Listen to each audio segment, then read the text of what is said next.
You ever have one of those moments where your enemy's kingdom falls right in front of you and all you can do is lean back and enjoy the show? Yeah, that day. The day I watched the county crew rip out the HOA's fancy new gate with a backhoe right there on Hales Lake Road is burned into my memory like a brand on a steer's hide.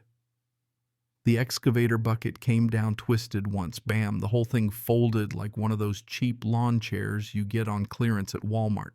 The Cedar Springs HOA logo hit the dirt, and there stood Madison Pewitt, decked out in some designer vest, watching her little empire crumble with her mouth hanging open like she'd just seen a ghost. "You cannot do this!" she shrieked at the county inspector, all veins and indignation.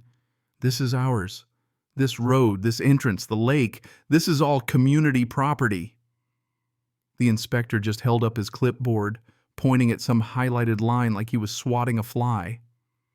"Ma'am, the road's a county easement and the lake's privately owned by Hales Lake LLC. You've got no authority to gate either." And that's when she spun on me, eyes blazing like I'd personally set her world on fire. "This is your fault, Ethan. If you'd just joined the HOA," she started. But I just sipped my coffee, leaned against my truck, and gave her the same look you give a kid who's trying to sell you rocks as collectibles. "Madison, you tried to fence off my driveway, bill me for access to my own water, and record illegal covenants on land you don't own. This right here. This is what we call consequences." Behind her, the crew unscrewed the HOA members-only sign and tossed it in the scrap pile, replacing it with a county-issued sign.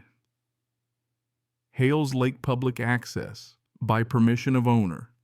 No HOA authority beyond property lines."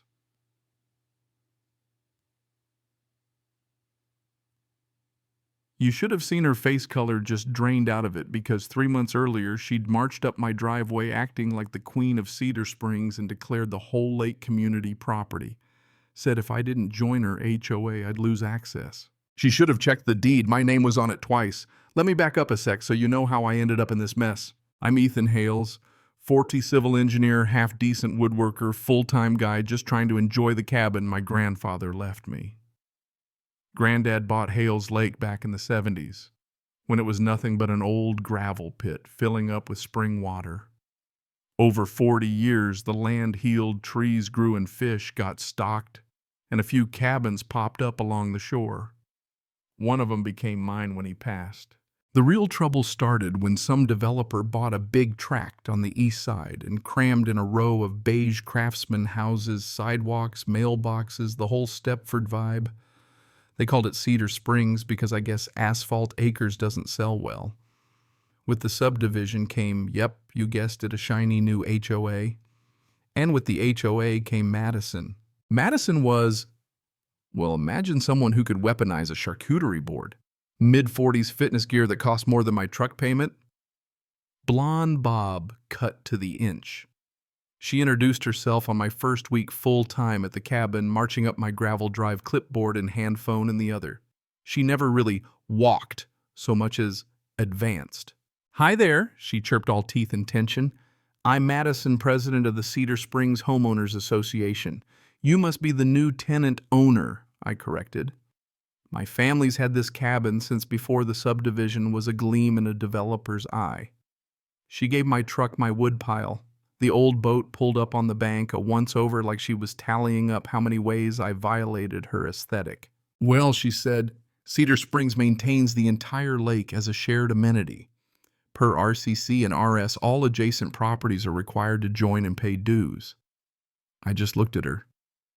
"Adjacent as in your subdivision over there?" I pointed at her neat vinyl boxes. She did this tight-lipped smile. "We don't really think of it as us and you. It's one community. I'll just need your signature and a check for automatic dues draft. It's a very reasonable amount for the privilege of lake access." I flipped through her packet: bylaws, architectural guidelines, fees. Then halfway down there it was annexation of non-platted parcels. Someone had written my parcel number in blue ink. "Nope," I said, handing it back. "Not joining your HOA, Madison. My land isn't in your subdivision and you don't own this cabin, shoreline, or lake. Want to see the deed?" She laughed one of those fake laughs that says I'm not used to being told no. You don't understand. We manage the lake. It's community property. If you want to keep using it, you have to join. That's not how property law works, I said. You can float your kayaks all you want, but I'm not paying you to fish off my grandfather's dock. That's when she dropped the nice act. If you refuse to join, we can restrict your access. We control the road, the boat launch, the dock. Pretty sure the county controls the road, I shrugged. But you do you. She snatched up her packet and stomped off. After that, things got petty. First, a new residents-only sign went up at the pull-off where the county road hits the water. Problem is that spot's not HOA land, it's county right-of-way.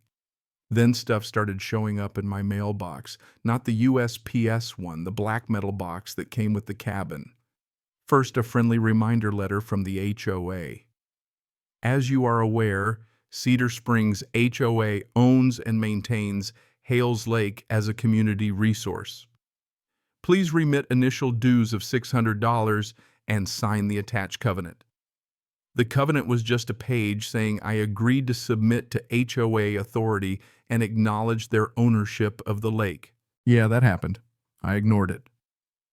Next came the urgent notice threatening restriction of access to community amenities and possible legal action. I ignored that too, but started a new folder, Madison's Greatest Hits. Then she escalated. One Saturday, I woke up to the sound of power tools.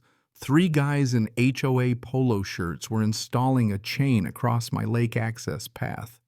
Not on my land, but right on the edge of the county easement. They hung up a sign, no lake access without HOA permit. I wandered down. Morning, gentlemen. They shuffled around. Hey, you, Ethan? Madison said this was approved by the board. Lakes for members only. Did she mention she doesn't own the lake? They just shrugged. We just put in post, man.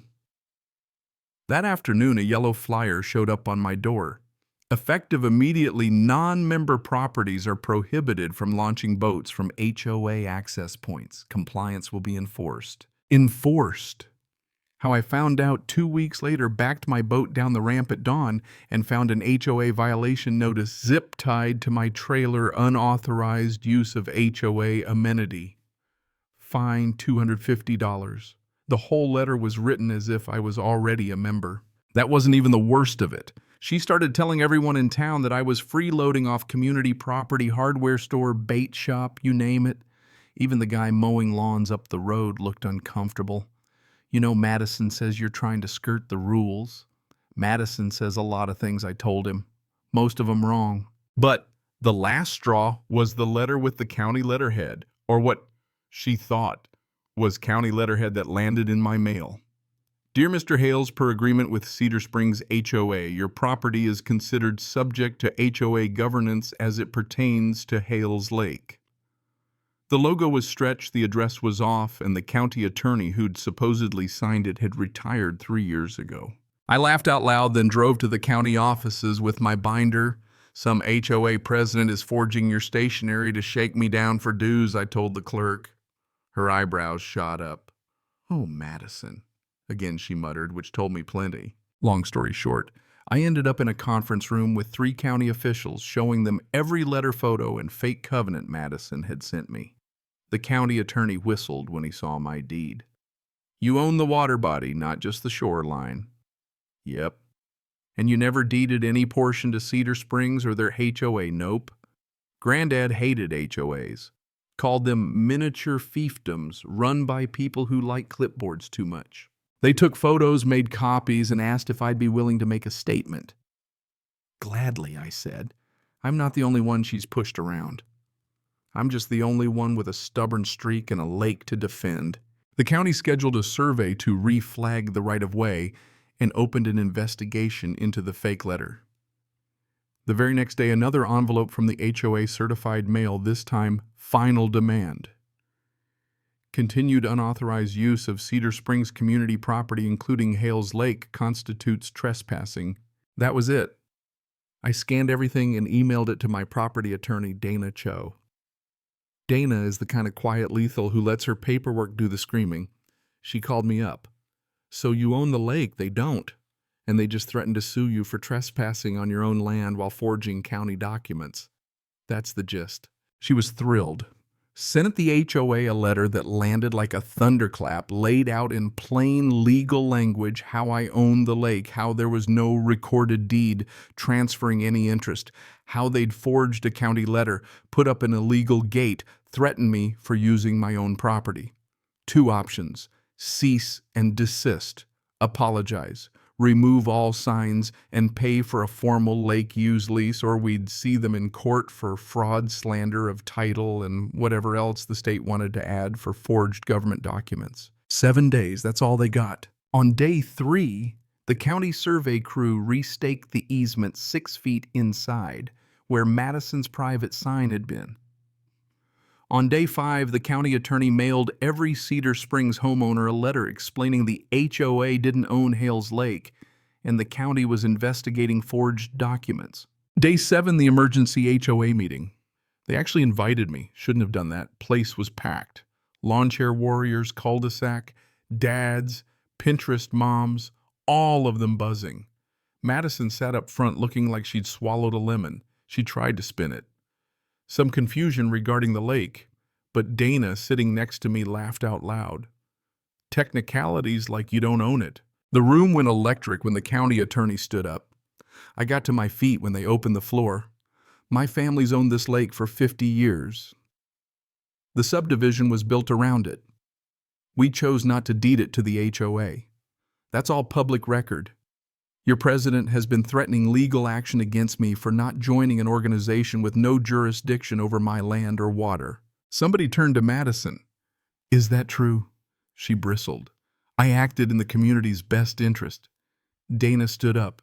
You didn't assume, you asserted in writing on forged government letterhead. You've been collecting dues for something my client actually owns. That's fraud. Suddenly, people were shouting. You mean we paid lake fees for nothing?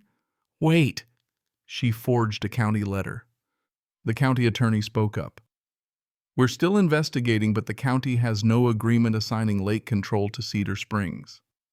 The HOA has no interest in Hales Lake. Any representation otherwise is at best inaccurate, at worst intentionally deceptive. Someone made a motion to remove Madison as president. 3 people seconded. The vote wasn't close.